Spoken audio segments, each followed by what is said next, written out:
So you've watched my videos and you've been inspired. You think if I can do it or not do it, then so can you. Which is awesome. Good on you guys.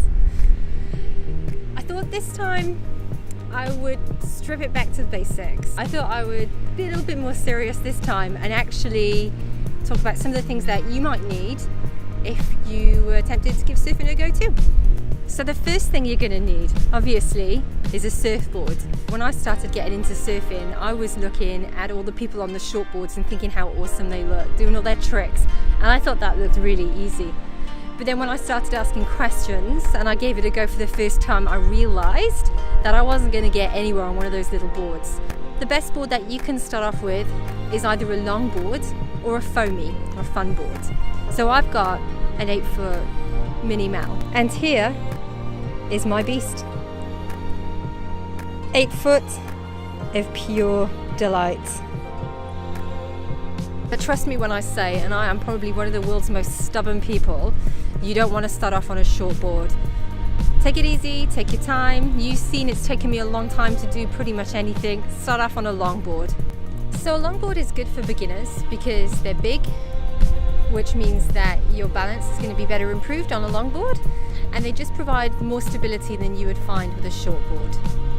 Consider how tall you are and what size board might be good for you. I'm 5'3", I have an 8 board. At first I thought it was far too big, but actually as I've started to go on with this surfing journey, it's pretty much the perfect size for me. So if you're tall, you might need something a little bit bigger.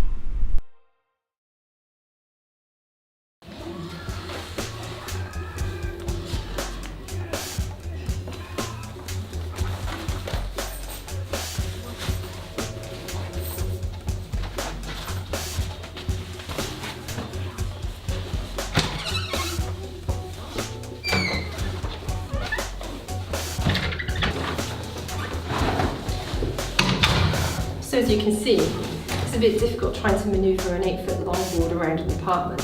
And like a lot of people living on the Gold Coast who surf, getting out to surf is a bit of a logistical nightmare. I've got a lift and I've got a set of narrow stairs. Lift.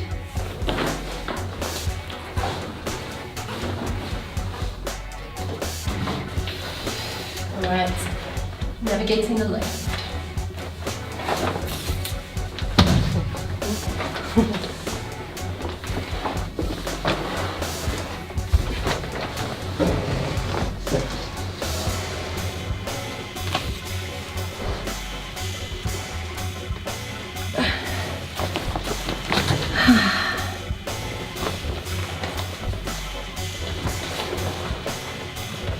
I think I'm going to use the stairs.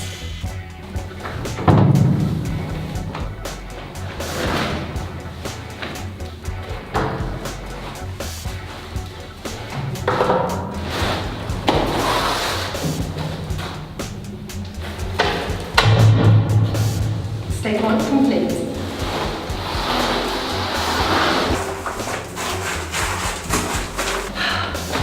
It's like carrying a canoe down the stairs.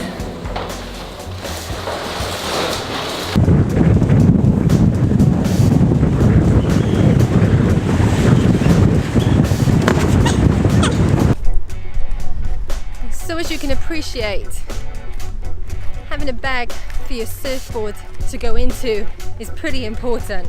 You saw how many times I bashed my board just then, and that's exactly why I bought a bag for the board. On the very first day that I got it, my board that is, I smashed it into a gate and it got its first ding.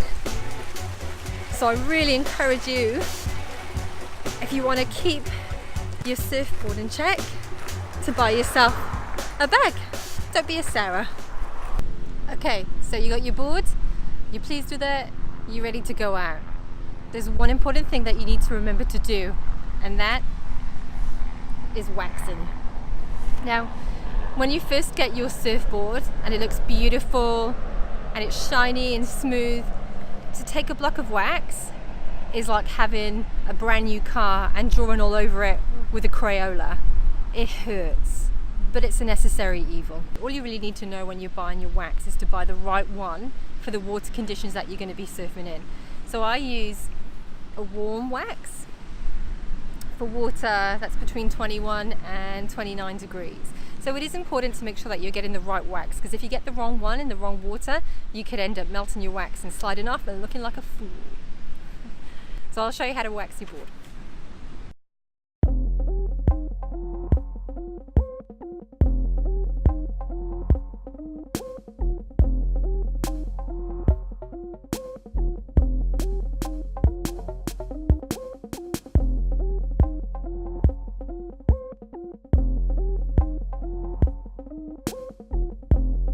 If you didn't catch that, you use the edge of the block of wax to diagonally go across the whole board.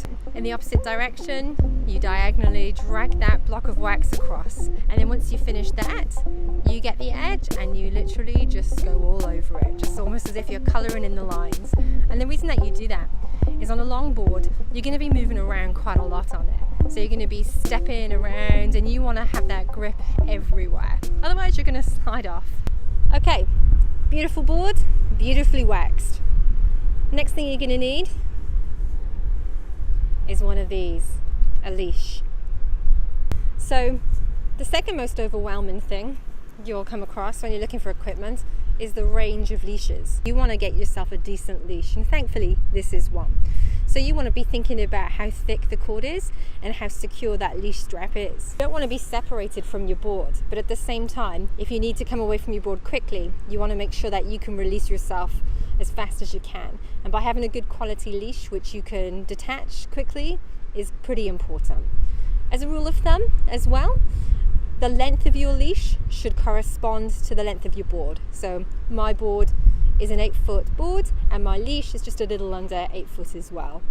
A leash is also pretty important because if you find yourself out a bit too far and you're exhausted, you're separated from your board, you just pull it back in and you've got yourself a little flotation device to drift you back into the shore as quickly as possible.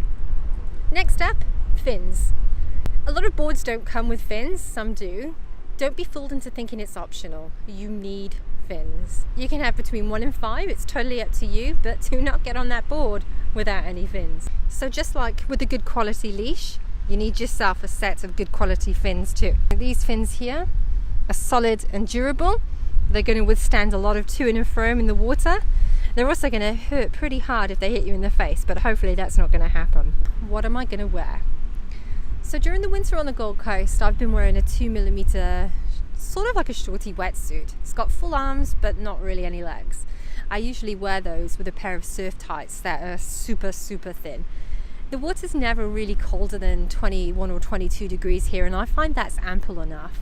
In the summertime, I usually wear just a really thin rashi with a pair of shorts, and that is perfect. I'm one of those people who likes to wear as little as possible in the water. I like the freedom, I like feeling the water around me, and it's warm enough to do that. I guess it's personal preference as to what you prefer, but I know that people tend to, or some people like to wear wetsuits all year round, and that's not because they feel the cold, but you also have to be careful, especially when you're swimming around on the Gold Coast, that there are stingers and things like that in the water. I've been stung quite a few times through my rashi and my surf tights. So if you want something a little bit thicker to keep yourself protected, then that's absolutely fine. If you do want to go down the wetsuit route, then I really recommend that you just invest a little bit of money into finding something that's flexible, warm, as thin or as thick as you want, and something that you're going to enjoy surfing in. Something that you're going to look pretty damn awesome in too. You never know who's watching. Sounds like a lot, but it really isn't. As long as you've got your board, your fins, your leash, your wetsuit, your wax, and a bag, you're pretty much good to go. And that's what I'm going to do. I'm going to try and get out there, and maybe I'll even catch a wave today. We'll see.